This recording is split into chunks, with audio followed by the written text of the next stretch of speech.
अब आपको ना जो करना है आप करें। ऐसे होते हैं बाप जो अपने बेटे को बीच सड़क में घुटनों के हवाले करते हैं। आप ही आपको बात समझ। चलो तुम यहाँ से चलो। रुक जाओ हमजा, रुक जाओ एक सेकेंड। बताने दो मुझे इसे।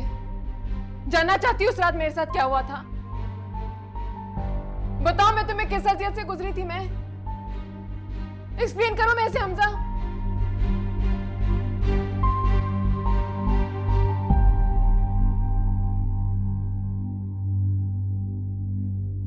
वो रिपोर्ट वापस लेना चाहते हैं अपनी इज्जत की खातिर। मैं रिपोर्ट करना चाहती हूँ अपनी इज्जत की खातिर। मेरी जगह कोई भी लड़की होती हो यही करती।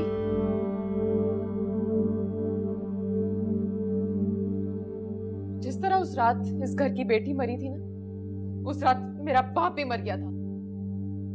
बस करो।